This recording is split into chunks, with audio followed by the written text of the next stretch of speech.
outside a trusty old Tractor Supply. So we're going to title this Early Lessons Learned for Winter Camping.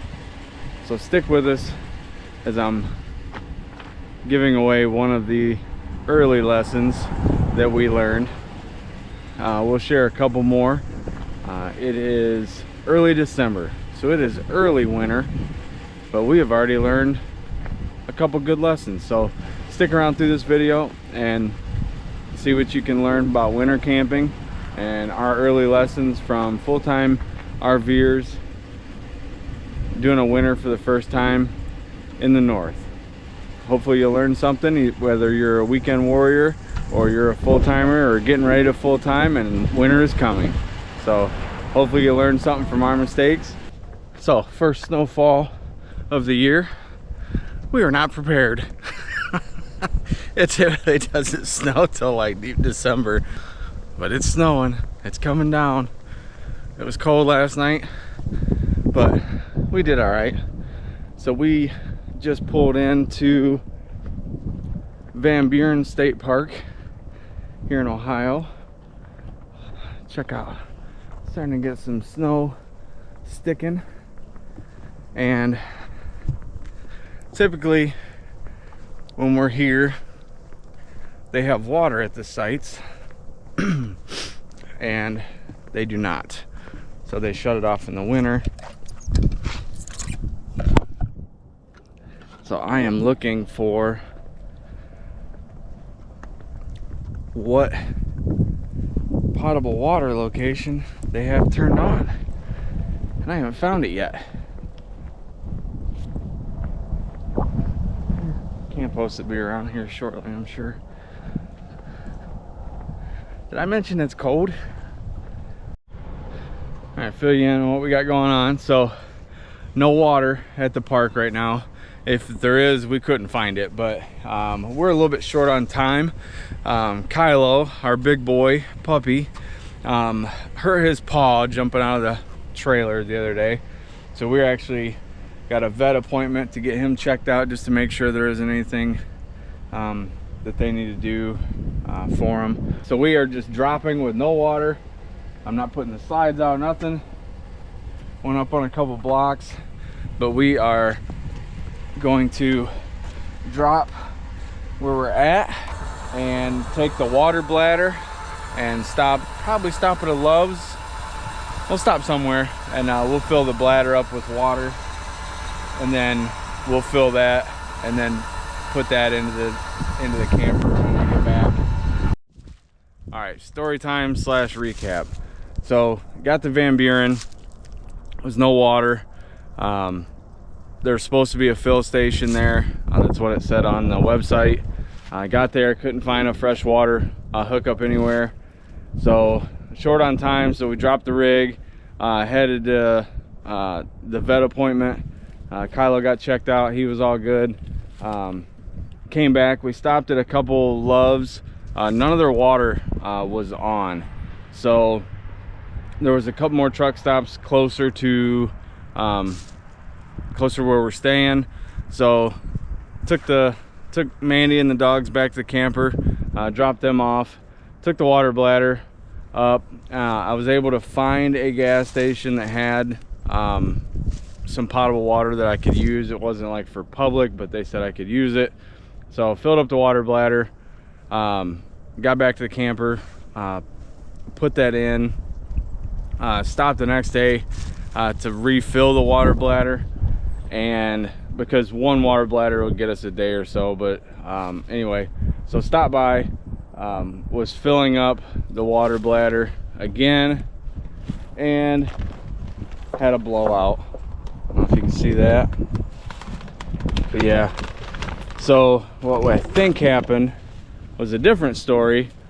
About a week ago, when I was pulling out of a fill station with the bladder on the back, I usually have it strapped down.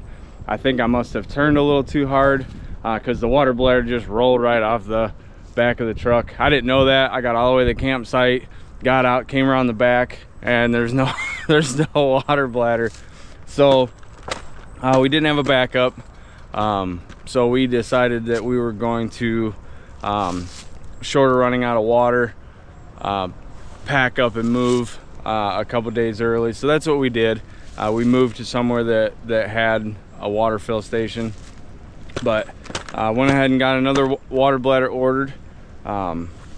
So not a big deal there. There's not a lot of places that you can just go and pick up one. You know, we struck out at Camping World, struck out at Bass Pro, as far as what they had in stock. So so the fail was originally getting there to a campground that had no water available, and then not making that a high priority until after it was already dark. But yeah, so it's always a good idea to call ahead and see if they actually have a water fill station available before you arrive. Make it a lot easier, give you a lot more options, and it only takes a couple minutes to place that phone call. So winter fail, I don't know, number 1 or 2, but winter fail, getting to a campground with no potable water fill station, no availability, and then having to scramble to get water. So lesson learned.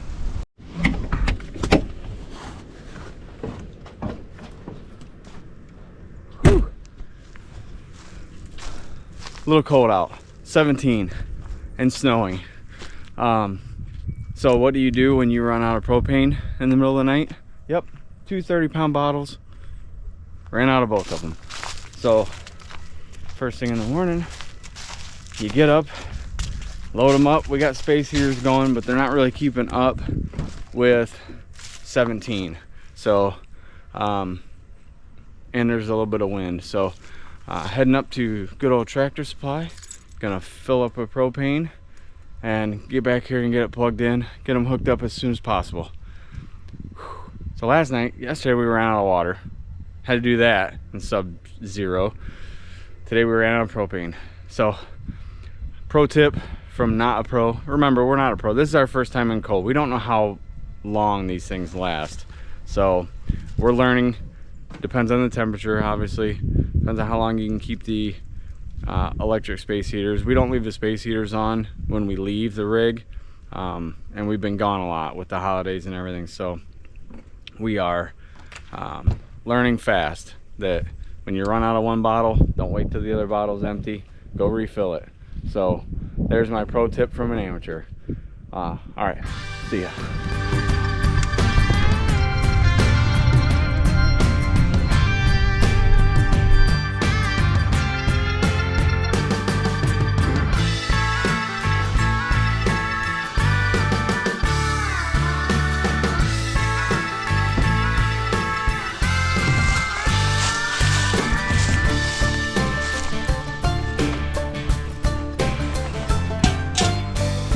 Got my propane bottles hooked up. This tree is a symbol of the spirit of the Griswold family Christmas. So, another tip. I suggest as soon as you know that you ran out of propane, you turn off your water heater, you turn off your furnace. If you don't, the pilot light will continue to keep trying to light, which means it's sending electricity to the little ignition, the little igniter, and it'll keep firing. So but once you get hooked up, you think you're good, go in, turn your furnace on, turn your water heater on. Once you get that done, it's time to go inside where it's warm. So another fail. We're racking them up right now. So I spent all week really cold, like, you know, sub-zero wind chills. Water was fine. You know, we kept heat lamps under the camper. You know, we're insulated. We've got heating pads underneath the tanks to keep them from freezing, and we were fine all week. And checked the water, and we were sitting right around a third of a tank, and we thought, we'll be all right, I'll get water tomorrow. Woke up the next day, assumed we were out of water, because nothing was coming out of the faucet. Well, we weren't out of water. We thought we were out of water.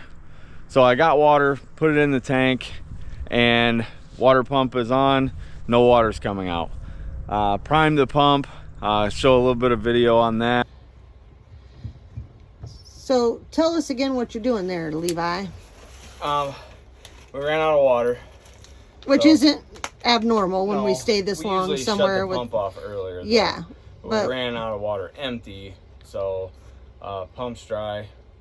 So I'm just putting some water into where the water filter is to get some water into the pump, so it kind of primes it. It's what's called priming the pump.